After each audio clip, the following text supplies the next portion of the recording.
I love the Harry Potter series. Like, I've read it 20 times. I love it that much. I'm not one of those people who kind of tracks back and says, oh, they were never any good, because that's a lie. They're good books. Maybe not the greatest books ever written, but they're really entertaining and really fun. And something that I love doing with the Harry Potter series is coming up with theories. Because something that I hate are that people that just chalk everything up to plot holes and are just sour about the whole thing. I don't believe in plot holes. And so I want to come up with theories or find theories that explain everything in the book. That is so much more fun to me than just kind of sitting around complaining about plot holes in a book. And so every book that I read, I kind of treat it like a holy text and try to figure out what the, not plot holes are, but what the conundrums are. I think there's a great example in the idea of Cedric dying and Harry being able to see him die in the fourth year.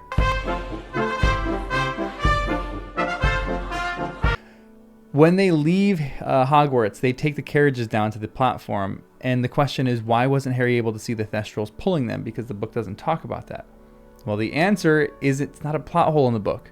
It's that one must have processed death. So as the death slowly sinks in, the form of the Thestral becomes slowly visible, which is such a better answer than just complaining that it's a plot hole. But anyway, back to my original point. I am reading Harry Potter for, the 21st time, and I came to a part that I kind of have no explanation of, but I don't really understand why this was necessary. And I'm going to go through this situation.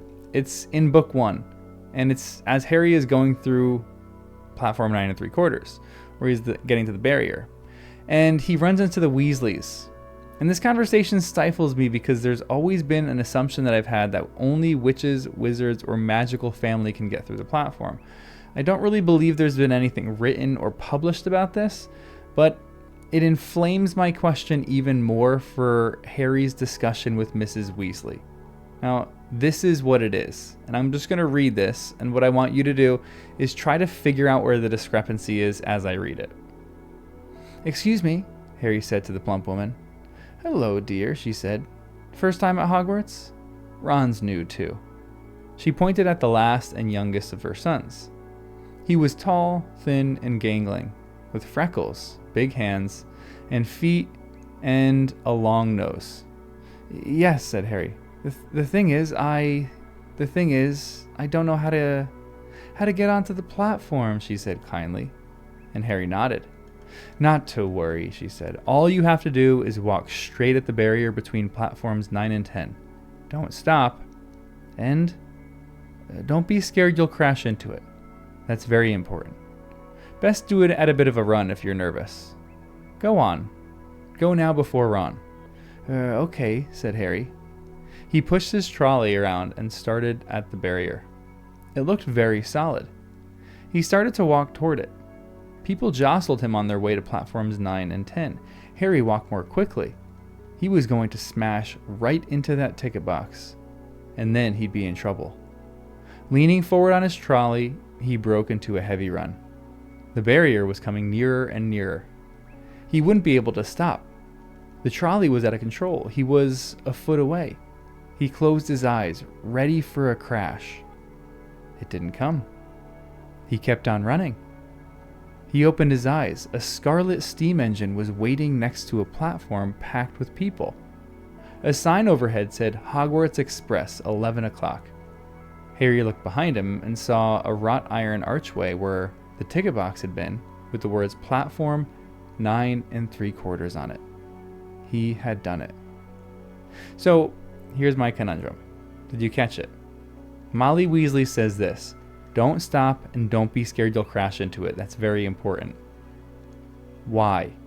Because apparently it's not that important, because Harry goes through the platform terrified that he's going to crash into it with no confidence. Maybe a percentage of confidence. But he even closes his eyes because he thinks he's going to crash into it. And he doesn't. He gets through the platform with no confidence.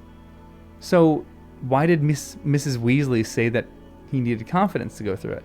Confidence cannot be the way that you get through the platform. So I have a theory, but I don't love this theory that much, and I'm going to ask you what your theory is. This is a boring theory, but perhaps maybe a cute theory. That Molly Weasley was just doing a bit of mothering here. She sees a student that she doesn't know is Harry Potter and tries to encourage him to have a bit more confidence on his first day of school. And she knew that it started at that moment. If he went through the platform with confidence, he would think that he himself belongs at Hogwarts, which might be a fear of a lot of first-year students, that they don't belong. I mean, Harry, on his way up to get sorted, was thinking that the hat would laugh at him and then they would say it was a mistake and they'd send him back on the train. It's really sad.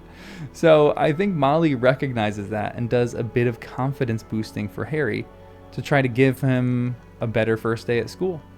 And this really just shows how great of a character that Molly Weasley is. She is so wonderful, and it's just another reason to love her.